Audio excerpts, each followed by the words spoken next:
welcome back. All right, so here we are, and we're actually taking a little break from the gardening and foraging right now. We're gonna go back and we're going to talk about hunting. Now, we've talked about the 22, both the rifle as well as the revolver. We've talked about an air rifle, but there's another one that I really think is a really good option for hunting, and that would be this one right here, which is a 410.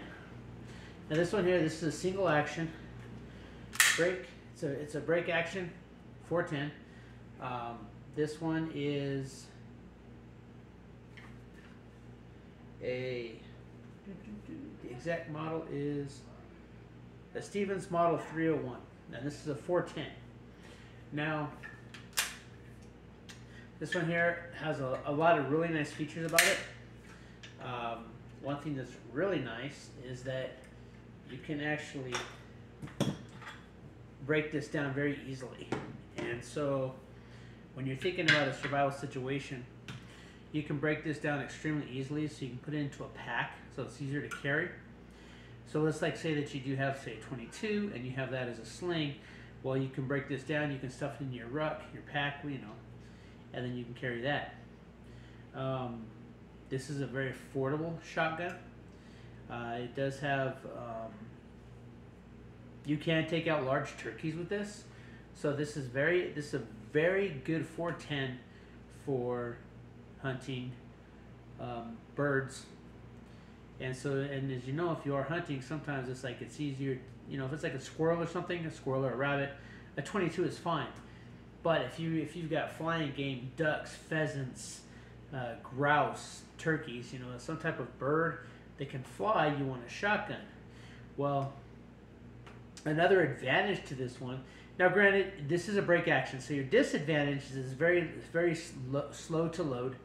You only have one shot at a time, but that's okay. It's affordable, and here is your standard size box for 12 gauge shells. This gets you 25 12 gauge shells. This right here, just for comparison purposes, this is a box of 250 22 bullets.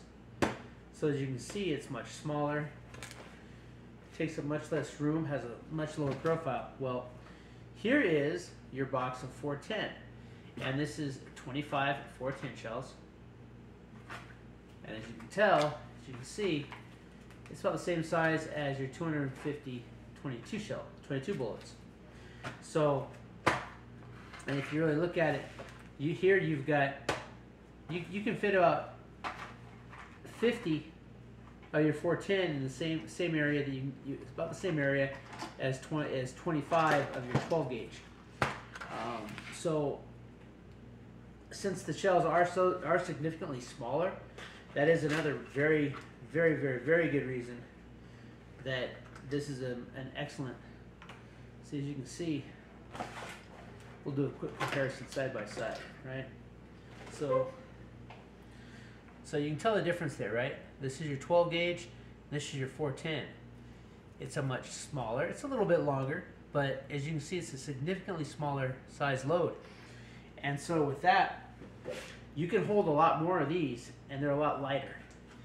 And so when you are thinking about it, and again, survival situation, the main thing you're going to be doing with a firearm in a survival situation is going to be procuring food. You got to get something to eat. Now, I'm not saying don't have a 12 gauge, but what I am saying is that I think that for the space, the ability to pack it down, the size of now not all of them break down like this. And to be perfectly honest, if you could find, they do make an over-under, which is 22 and 410. And that one would be even better than this one, because now granted, it's still a break action, so you still just have one 410 shell, and then above it you'd have 122 round. Now the nice thing about that is, and if you get the one that has 2 triggers, it's easy, because then you can use one rifle / shotgun, and you're able to have both size bullets You get your 22 bullet, and you've got your 410 shell.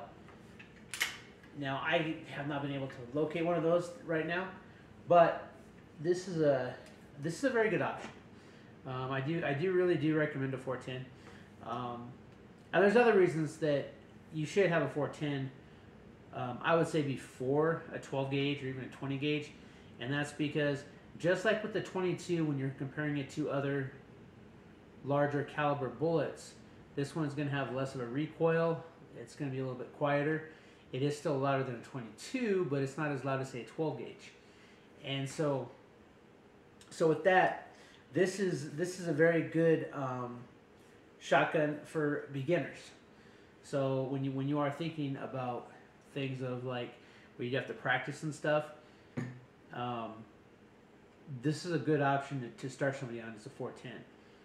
Now, unfortunately, right now, the shells are extremely difficult to find.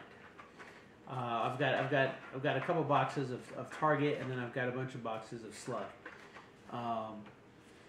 which is a whole nother story. But you know, we're just worried about the shells themselves. Now, I got these at Walmart, but these are very hard to find. 410 shells, for whatever reason, are extremely scarce. It's weird because you can find 16 and 28 gauge all over, but not 410. And I've never even seen a 16 or 12 gauge shotgun. So I've looked them up. They're very expensive. Most of them are break action, just like this is. So, and I just don't see the need to have a break action, other than like maybe if other than this, say 410. The only other break actions that I would see would be even feasible would be an over/under for 22 410, and then possibly a double barrel 12 gauge, because with that you're gonna be able to do maximum spread. But again, survival wise, hunting, the 410 here, fantastic shotgun to use. You do have the ability to take out a large turkey, and that's pretty much the largest bird you're gonna be taking out as a turkey. And so the 410 is excellent for hunting game. And then especially if you can find an over/under, which is what I would recommend, is an over/under, because in that way you have the 410 on the bottom and the 22 on the top. And so I believe it was in the Alaska experiment the Discovery Channel put out, but I believe in the Alaska experiment they had an over/under 22 and 12 or 22 and 410, but they had an over/under, and so that way it opens up your ability to hunt what you can find.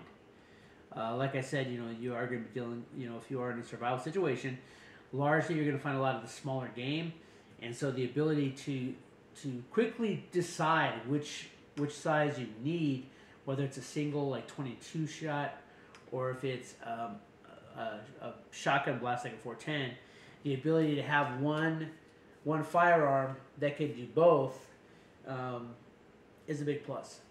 So that way you don't have to carry around two.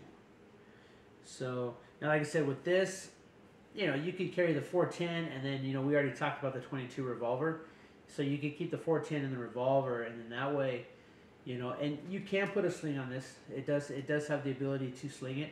It's just that for transport purposes, it's just a lot easier to just break the sucker in half, pack this away, carry your 22, and then you have your revolver, either on your side or packed in your pack as well. So, but yeah, but that's the 410, and I like this. A 410 is a fun shotgun to use. It's unfortunate that the shells are so hard to find. They're not terribly pricey, but they do have they are a little bit more expensive because of the scarcity of them. But they're still affordable to train with. So if you are first starting out to learn how to fire a shotgun, this is a good one to train on. And just like with training with, say, like the revolver, like the 22, a bolt action 22, when you are training with a break action shotgun, with only one shell in there, it's a lot safer also, because once you fire that first shot, once you fire that shell, then your firearm becomes safe after that until you reload it. And so it's good to train, especially if you're new, because with just the one shot, accidents are less likely to happen. And until you know what you're doing better, and you definitely want to get trained on whatever firearm you're working with. You want to have the proper training. But this one is an excellent shotgun to train with. It's excellent for getting small game, birds, turkey and down. Obviously, you're not taking out a bear or anything with this, but as far as like hunting purposes go, this is great for birds. Fantastic. Ducks, grouse, pheasants, turkey. I can't imagine a game bird out there that's going to stand up against this. And you're going to have a lot more of the meat left from a 410 than you will a 12 gauge. So 12 gauge is going to do a significant amount more damage. So, but yeah, so that's it. That's the 410. Like I said, we've been talking about like the potatoes and stuff. So we've been doing a lot. I've been doing a lot of the gardening. We talked about the London Rocket. We got a couple other wild plants we're going to be talking about here shortly. I have been going back and doing a weekly update on one, and I'll be bringing that one to you soon, as well as a couple others that are like indigenous to my area. I'm going to be bringing those out to you, and then we're going to be stepping out back here. We're going to be taking a little nature walk, and just to kind of show you that if you know what you're looking for, and you know how to forage, even in the city like where I'm at, because there's a park right out my back door here. Even in a city, if there's trees, you might be able to find something that is edible, and so or useful as say a medicinal purpose. Like I think that there's some.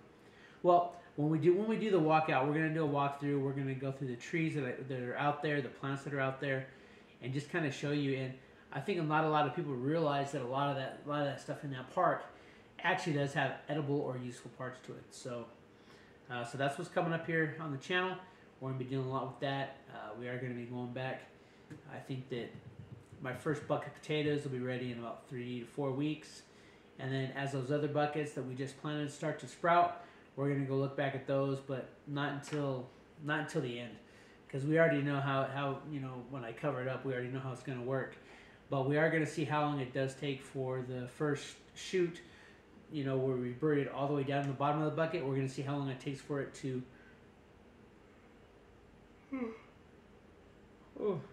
come out of the surface. So, apologize for that. So, but other than that, that's it. If this is your first time on the channel, please consider subscribing. I'd really appreciate having you. Hit that thumbs up for me. That's really a big help. It helps push the video out to other people. Go ahead and leave me a comment. If you have a 410 and if you like the 410, if you hate the 410, let me know what you think about it. I know I myself I do like a 410. It was one of the first shotguns that I fired. We had an over under 22 410, and so that's a 410. Just let me know what you think. If you think that if you think that I'm accurate. If you think that it's like, yeah, the 410 is just a complete and total waste of carrying space, although this thing is extremely light. I mean, this thing is just, it's kind of a no-brainer in a survival situation not to have a 410, plus the amount that you carry a lot more shells, a 410, so. But yeah, that's it, and until then, just keep prepping.